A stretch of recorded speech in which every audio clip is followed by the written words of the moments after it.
Greetings, Gnagey family.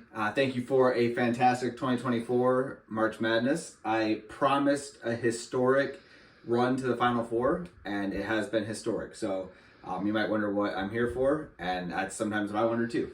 So the first thing I want to clarify is this hat is reversible. So Jan she really loves this side. I don't know how much she feels about this side, but I wanted to do a second video just to show the versatility of the hat, first and foremost.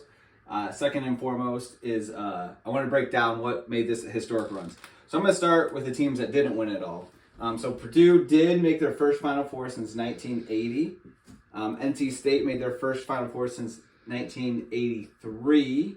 And I documented their run with DJ Burns in my last email, which some of you may or may not have read. And then there's Alabama, which made their first ever Final Four appearance.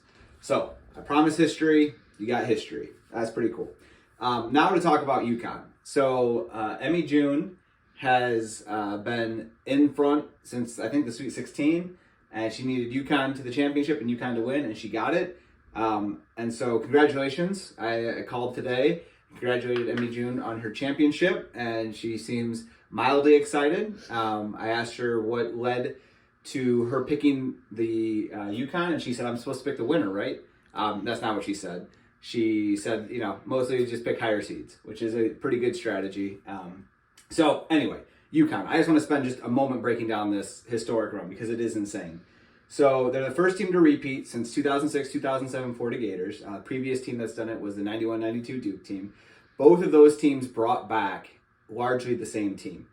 UConn, from last year to this year, replaced 5 out of their top 8 scorers. So pretty much a whole new team. So it's only the third time that we've had back-to-back champions since the field expanded in 1985. It's the 6th title for UConn since 1999, doubling the nearest team in that stretch. So in 25 years, they've clipped off 6 titles. UConn won their tournament games. This is really mind-blowing to understand how dominant UConn has been. In 2023, last year, they won by an average of 20 points. And so the previous highest average of margin of victory was UNC in 2009 with 13. And so UConn won last year by 20 points. This year they won by an average of 23 points. And so over the last 2 years, UConn has just been on a historically dominant run.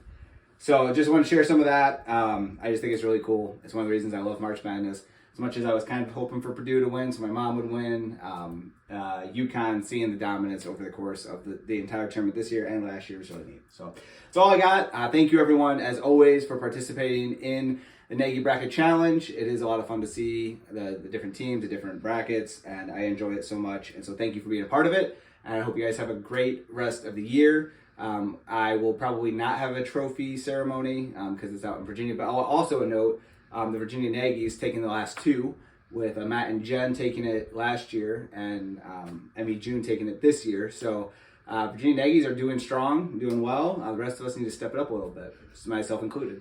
All right, we'll see you guys till next year.